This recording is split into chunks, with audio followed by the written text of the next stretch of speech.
ദൈവനാമത്തിന് മഹത്വം ഉണ്ടാകട്ടെ. എല്ലാ പ്രിയപ്പെട്ടവർക്കും കർത്താവായ യേശു ക്രിസ്തുവിന്റെ നാമത്തിൽ എന്റെ സ്നേഹവന്ദനം. ഇന്ന് ജൂലൈ മാസം 13-ാം തീയതി ഈ വിശുദ്ധ ശബദിന്റെ എല്ലാ അനുഭവങ്ങളിലേക്കും നമുക്ക് ഏവർക്കും പ്രാർത്ഥനയോടെ പ്രവേശിക്കാം. പ്രത്യേകിച്ച് ഇന്ന് പ്രഭാത ജാഗരണ ശുശ്രൂഷയിലേക്ക് പ്രാർത്ഥനയോടെ നമുക്ക് പ്രവേശിക്കാം. ഇന്ന് നാം ചിന്തിക്കുവാനായിട്ട് കടന്നു പോകുന്നത് ശുശ്രൂഷയിൽ മുട്ടുമടക്കി എന്ന ഒരു ചിന്തയെ ആധാരമാക്കിയാണ്. ഗലാത്യ ലേഖനം 5-ാം അധ്യായം 13-ാമത്തെ വാക്യം നമുക്കൊന്ന് ശ്രദ്ധിക്കാം. സഹോദരന്മാരെ, നിങ്ങൾ സ്വാതന്ത്ര്യത്തിനായി വിളിക്കപ്പെട്ടിരിക്കുന്നു.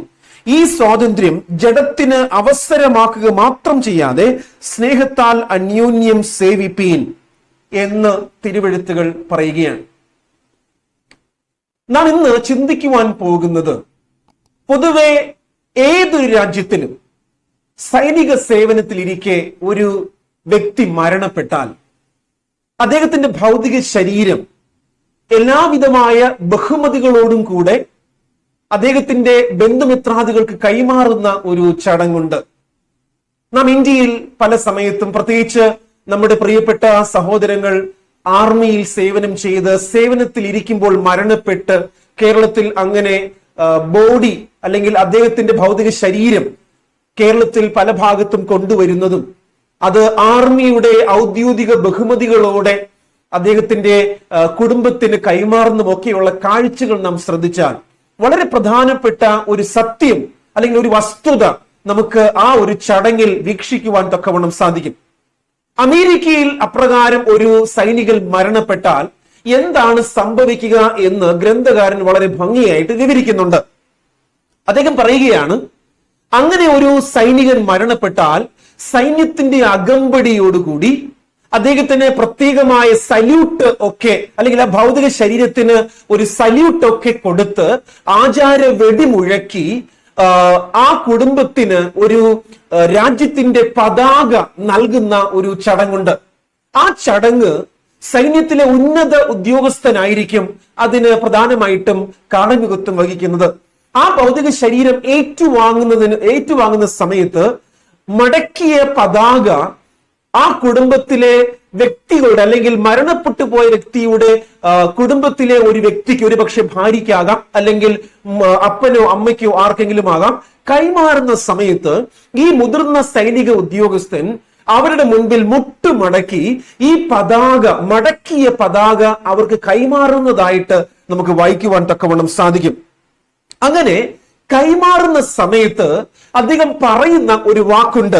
അമേരിക്കയിൽ അമേരിക്കൻ ഐക്യനാടുകളുടെ പ്രസിഡന്റിന്റെ പേരിൽ, അമേരിക്കൻ ഐക്യനാടുകളിലുള്ളതായ സൈന്യത്തിന്റെ പേരിൽ, എല്ലാ സൈന്യത്തിന്റെ പേര് അവിടെ പരാമർശിച്ചുകൊണ്ട്, ഇന്ത്യയിലാണെങ്കിൽ കര, നാവിക, വായു സേനകളുണ്ട്, അപ്രകാരം അവർക്കുമുണ്ട്. ആ സേനകളുടെ ഒക്കെ പേര് ഉദ്ധരിച്ചുകൊണ്ട് അമേരിക്കൻ പ്രസിഡന്റിന്റെ പേരിൽ, സർവ സൈന്യത്തിന്റെയും പേരിൽ, ഈ സൈനിക വിഭാഗങ്ങളുടെ പേരിൽ പറഞ്ഞുകൊണ്ട്,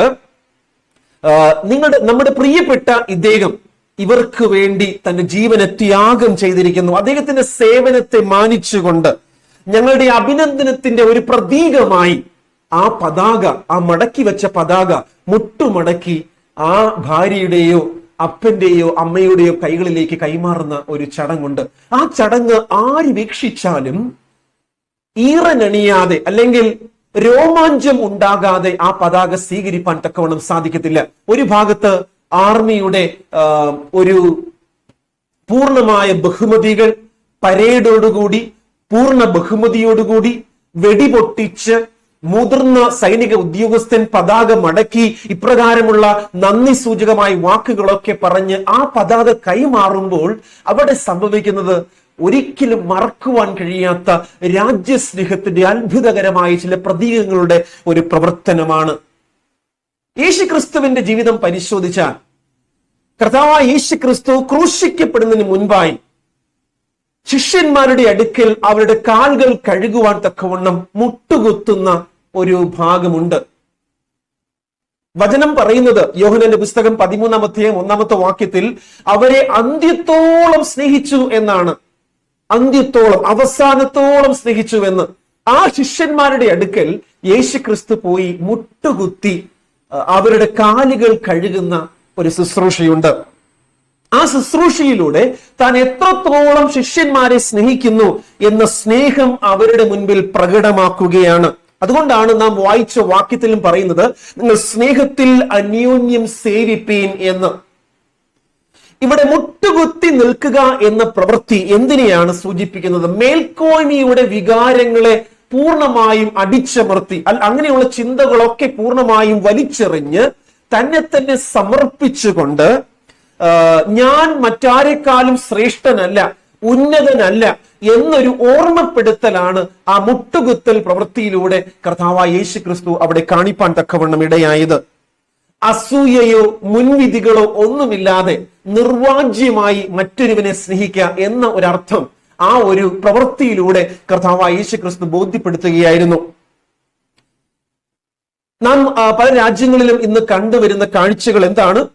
അവരുടെ സംസ്കാരം, വംശം, വംശീയത, ലിംഗഭേദം ഇതൊക്കെ ചൂണ്ടിക്കാട്ടി ഒരു വ്യക്തി മറ്റൊരുവനെ ഇകഴ്ത്തി കാണിക്കുക പല രാജ്യങ്ങളിലും നാം ഇന്ന് കാണാറുണ്ട്. വംശീയ വെറിയും അല്ലെങ്കിൽ വംശീയമായ അധിക്ഷേപങ്ങളും ഒക്കെ എല്ലാ രാജ്യങ്ങളിലും ഇന്ന് വ്യാപകമാണ്. എന്നാൽ ഈ ഒരു മുട്ടുകുത്തൽ പ്രവൃത്തിയിലൂടെ അങ്ങനെയുള്ള വേർതിരിവുകളൊക്കെ ഇല്ലായ്മ ചെയ്യുന്ന ആ താഴ്മയുടെ ഒരു ശുശ്രൂഷ, ദി ഓർഡിനൻസ് ഓഫ് ഹ്യൂമിലിറ്റി, ആ താഴ്മയുടെ ഒരു ശുശ്രൂഷ, ആ ഒരു ശുശ്രൂഷയാണ് യേശു ക്രിസ്തു തന്റെ ശിഷ്യന്മാരെ പഠിപ്പിക്കുവാൻ തക്കവണ്ണം ഇടയായത്. അവിടെ അവരെന്തായിരുന്നു ചിന്തിച്ചു പോകുന്നത്? ഞാൻ വലിയവൻ, ഞാൻ നിന്നെക്കാളും വലിയവൻ, ഞാൻ നിന്നെക്കാളും ശ്രേഷ്ഠൻ, ഞാൻ നിന്നെക്കാളും സകലത്തിനും യോഗ്യൻ. ആ ചിന്താഗതി അവരിൽ ഉണ്ടായിരിക്കുകയാണ് സകലത്തിന്റെയും അധിപനായ കർത്താവായ യേശു ക്രിസ്തു താഴ്മയോടെ അവരുടെ മുൻപിൽ മുട്ടുകുത്തി അവരുടെ കാലുകൾ കഴുകുവാൻ തക്കവണ്ണം ഇടയായത്. പ്രിയപ്പെട്ടവരെ, നമ്മുടെ സഭയിലെ നമ്മുടെ സഹശുശ്രൂഷകന്മാരുടെ അല്ലെങ്കിൽ നമ്മുടെ സഭയിലെ മറ്റു പ്രിയപ്പെട്ട വിശ്വാസികളുടെ കാൽ കഴുകുക എന്നതിൽ പരം ശ്രേഷ്ഠമായ താഴ്മയുടെ ഒരു ശുശ്രൂഷ ഈ ലോകത്തിൽ മറ്റൊന്നും തന്നെയില്ല. ഒരുവൻ മറ്റൊരുവനേക്കാൾ താഴ്ന്നവനാണ്, എല്ലാവരും ഒരുപോലെ ദൈവത്തിന്റെ സന്നിധിയിൽ ശ്രേഷ്ഠന്മാരാണ് എന്ന് കാണിച്ചുകൊണ്ട് യേശു ക്രിസ്തു തന്നെ തന്നെ താഴ്ത്തി മുട്ടുകുത്തി ആ പ്രിയപ്പെട്ടവരുടെ കാലുകൾ കഴുകിയതുപോലെ നമുക്ക് ചെയ്യാവുന്ന ആ താഴ്മയുടെ ശുശ്രൂഷ അതിൽ പരം ശ്രേഷ്ഠമായതൊന്നും തന്നെ ഈ ഭൂമിയിൽ ഇല്ല എന്ന് നാം തിരിച്ചറിയുക. ഒരു സൈന്യത്തിന്റെ ആ ശവസംസ്കാരം അല്ലെങ്കിൽ ഒരു സൈന്യത്തിലെ വ്യക്തി മരിച്ചു കഴിയുമ്പോൾ അവന് ലഭിക്കുന്ന ആ ഒരു ശവസംസ്കാര ശുശ്രൂഷയിൽ സംഭവിക്കുന്ന ആ ചടങ്ങുകളൊക്കെ നാം ഒന്ന് അല്പസമയം ഓർത്തുകൊണ്ട് ഒരു ഉദ്യോഗസ്ഥൻ മുൻപിൽ വന്ന് മടക്കി വെച്ച പതാക അനാവരണം ചെയ്ത് നന്ദി പറഞ്ഞുകൊണ്ട് മരണപ്പെട്ടുപോയ മനുഷ്യന്റെ ഭാര്യയ്ക്കോ പിതാവിനോ മാതാവിനോ ആ പതാക കൈമാറുന്ന സമയം അതൊന്ന് മനസ്സിലോർത്താൽ നമുക്ക് വേണ്ടി കർത്താവായ യേശു ക്രിസ്തു പൂർണ്ണമായും തന്നെ തന്നെ താഴ്ത്തി നമ്മുടെ മുൻപാകെ മുട്ടുകുത്തിക്കൊണ്ട് ശിഷ്യന്മാരുടെ കാലുകൾ കഴുകുവാൻ മനസ്സ് വെച്ചതുപോലെ നാമും തമ്മിൽ തമ്മിൽ താഴ്മയുള്ളവരും തമ്മിൽ തമ്മിൽ സ്നേഹമുള്ളവരും സ്നേഹത്താൽ അന്യോന്യം സേവിപ്പീൻ എന്ന കൽപ്പനയെ പിൻപറ്റുവാനും നമുക്കിന്ന് ഈ പ്രഭാതത്തിൽ ഒരു തീരുമാനമെടുക്കാം. ഈ ലോകത്തിൽ വേർതിരിവുകൾ വേണ്ടുവോളമുണ്ട്. അങ്ങനെ വേർതിരിവുകൾ വേണ്ടുവോളമുള്ള ഈ ലോകത്തിൽ നമുക്ക് നമ്മെ തന്നെ താഴ്മയോടെ സമർപ്പിച്ചുകൊണ്ട് യേശുക്രിസ്തുവിന്റെ മാതൃകയെ പിൻപറ്റാം. ഏവർക്കും നല്ലൊരു ശബദ ദിവസം ഞാൻ ആശംസിക്കുന്നു. നമുക്ക് ഒരുമിച്ച് പ്രാർത്ഥിക്കാം. ഞങ്ങൾ ഏറ്റവും ആഴമായി അതിവാത്സല്യമായി സ്നേഹിക്കുന്ന ഞങ്ങളുടെ ദൈവമേ, സ്വർഗീയ പിതാവേ, വേർതിരിവുകൾ വേണ്ടുവോളമുള്ള ഈ ലോകത്തിൽ താഴ്മയുടെ ആ അത്ഭുതകരമായ പ്രവൃത്തിയെ പ്രകടിപ്പിക്കുവാൻ തക്കവണ്ണം യേശുക്രിസ്തു ഇടയായതുപോലെ ഞങ്ങളും ജീവിപ്പാൻ തക്കവണ്ണം ഞങ്ങളെയും അവിടുന്ന് പഠിപ്പിക്കണമേ, ഇടയാക്കണമേ. ആരും വലിയവരായിട്ടില്ല, എല്ലാവരും ഒരുപോലെ യേശുക്രിസ്തുവിന്റെ സന്നിധിയിൽ തുല്യരാണ്. അത് തിരിച്ചറിഞ്ഞുകൊണ്ട് താഴ്മയുടെ ഈ വലിയ ശുശ്രൂഷയുടെ ഭാഗവാക്കുകളായി തീരുവാൻ അവിടുന്ന് ഞങ്ങളെ ഓരോരുത്തരെയും സഹായിക്കണമേ എന്ന് ഞങ്ങൾ പ്രാർത്ഥിക്കുന്നു. യേശുക്രിസ്തു നമ്മുടെ ഗുരുവും ദൈവവുമായ കർത്താവ്, ആ ദൈവം നമ്മുടെ കാലുകൾ കഴുകിയെങ്കിൽ നാമും തമ്മിൽ തമ്മിൽ അപ്രകാരം കാൽ കഴുകേണ്ടതാകുന്നു, താഴ്മയുടെ ശുശ്രൂഷയിൽ ഭാഗവാക്കുകളാകേണ്ടതാകുന്നു എന്ന് ഞങ്ങളെ ഓർമ്മിപ്പിച്ച കൃപയ്ക്കായി സ്തോത്രം ചെയ്യുന്നു. ഞങ്ങളെ താഴ്ത്തി സമർപ്പിക്കുന്നു. അനുഗ്രഹിക്കണം. പ്രാർത്ഥന കേട്ടതിനാൽ സ്തോത്രം. യേശുവിന്റെ നാമത്തിൽ ഞങ്ങൾ പ്രാർത്ഥിക്കുമ്പോൾ പിതാവേ കേൾക്കുമാറാകണമേ. ആമേൻ. ഏറ്റവും നല്ലൊരു ദിവസം, ഒരു ശബദിന്റെ അനുഭവം ഞാൻ ആശംസിക്കുന്നു. ദൈവത്തിന്റെ സാന്നിധ്യം ഇന്ന് പകൽക്കാലം നമ്മോട് കൂടെ ഇരിക്കുമാറാകട്ടെ. ആമേൻ.